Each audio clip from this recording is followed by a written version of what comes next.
ಕುಬೇರ ಮಂತ್ರ ಸಾಧನೆ ಅಥವಾ ಕುಬೇರ ಲಕ್ಷ್ಮಿ ಪೂಜೆ.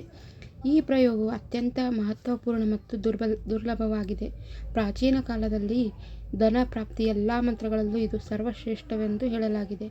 ಭಗವಾನ್ ಶಂಕರನು ಈ ಮಂತ್ರದ ರಹಸ್ಯವನ್ನು ರಾವಣನಿಗೆ ಹೇಳಿದ್ದು ಈ ಪ್ರಯೋಗದಿಂದ ತನ್ನ ನಗರವನ್ನು ಸ್ವರ್ಣ ನಗರಿಯನ್ನಾಗಿ ಮತ್ತು ಎಲ್ಲ ರೀತಿಯಿಂದಲೂ ಸಂಪನ್ನಗೊಳಿಸಿದ್ದನು ಎಂಬುದಾಗಿ ಹೇಳಲಾಗುತ್ತದೆ.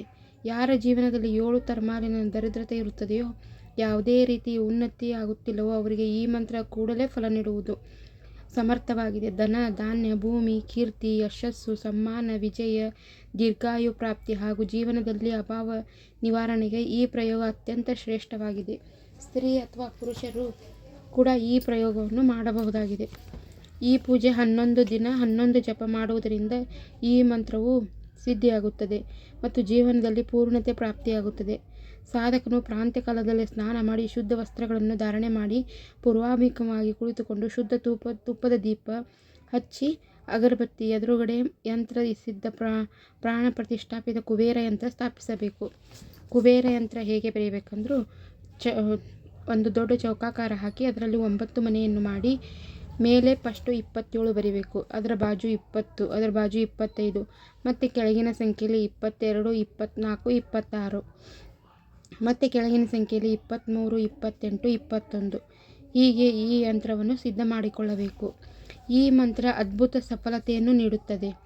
ಕುಬೇರ ಯಂತ್ರದ ಮುಂದೆ ಈ ಮಂತ್ರವು ಜಪ ಮಾಡಿದ್ದಲ್ಲಿ ಕೆಲವೇ ದಿನಗಳಲ್ಲಿ ವಿಶೇಷ ಫಲ ಪ್ರಾಪ್ತಿಯಾಗುತ್ತದೆ. ಯಥಾ ರೀತಿ ಇದನ್ನು ಪೂಜೆ ಮಾಡಿ ಆಮೇಲೆ ಈ ಮಂತ್ರವನ್ನು ಜಪಿಸಬೇಕು. ದೀಪಾವಳಿ ಅಥವಾ ಅಕ್ಷಯ ತೃತೀಯ ಯಾವುದೇ ಶುಭ ಸಂದರ್ಭದಲ್ಲಿ ಈ ಯಂತ್ರದ ಮೇಲೆ ಕೇವಲ 1 ಮಾಲೆ ಮಂತ್ರ ಜಪಿಸಿದ ಕೂಡಲೇ ಸಫಲತೆ ಸಿಗುತ್ತದೆ. ಇದಲ್ಲದೆ ಜೀವನದಲ್ಲಿ ಯಾವುದೇ ಶುಭ ಪರ್ವದ ಕುಬೇರ ಯಂತ್ರದ ಮುಂದೆ ಕುಬೇರ ಮಂತ್ರದ ಜಪ ಮಾಡುವುದರಿಂದ ಜೀವನದಲ್ಲಿ ನಿರಂತರ ಉನ್ನತಿ ಆಗುತ್ತಲೇ ಇರುತ್ತದೆ ಮತ್ತು ಯಾವುದೇ ಅಭಾವ ಇರುವುದಿಲ್ಲ. ಈ ಮಂತ್ರ 11 ದಿನಗಳ ಪ್ರಯೋಗವಾಗಿದ್ದು ನಂತರ ನಿತ್ಯವೂ ಕುಬೇರ ಯಂತ್ರದ ಮುಂದೆ 11 ಬಾರಿ ಉಚ್ಚಾರಣೆ ಮಾಡುವುದರಿಂದ ನಿತ್ಯ ಉನ್ನತಿ ಅನುಭವ ಮಾಡಬಹುದು. ಜೀವನದಲ್ಲಿ ಎದುರ ಅಭಾವವೂ ಇರುವುದಿಲ್ಲ.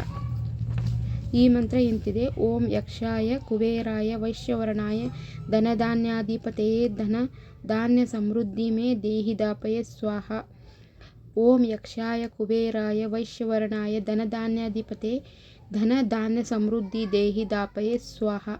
ಈ ಮಂತ್ರವನ್ನು 11 ದಿನಗಳು ಮುಂಜಾನೆ ನೆಸಕ್ನೆ ಎದ್ದು ಪೂಜೆ ಮಾಡಿ ಈ ಯಂತ್ರವನ್ನು ಪೂಜೆ ಮಾಡಿ ಈ ಮಂತ್ರವನ್ನು 11 ದಿನ 11 ಜಪ ಮಾಡುವುದರಿಂದ 11 ಮಾಲೆ ಜಪ ಮಾಡಬೇಕು.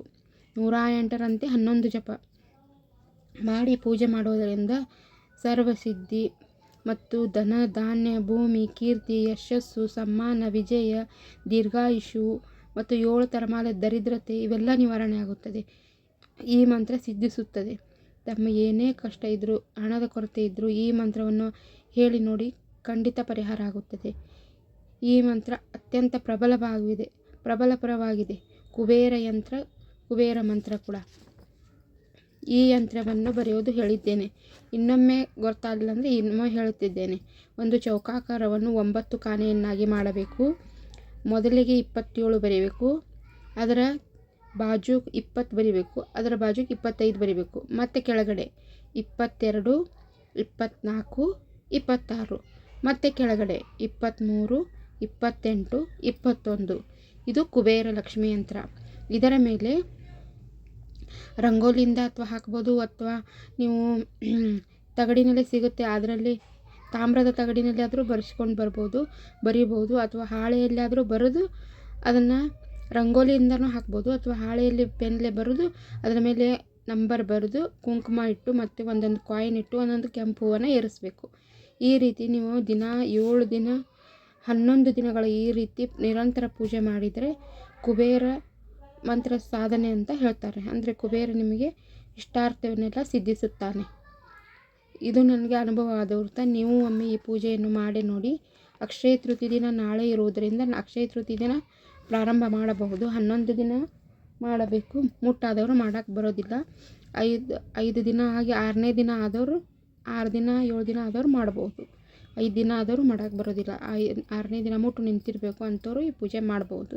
ಅಥವಾ ಗಂಡ್ಮಕ್ಳು ಹೆಣ್ಮಕ್ಳು ಯಾರಾದರೂ ಮಾಡ್ಬೋದು. ಸಣ್ಣ ಮಕ್ಕಳು ಮಾತ್ರ ಮಾಡಬಾರ್ದು. ನಮಸ್ಕಾರ ಹೇಳ್ತೀರಿ. ಮುಂದಿನ ವಿಡಿಯೋದಲ್ಲಿ ಮತ್ತೆ ಸಿಗುತ್ತೇನೆ.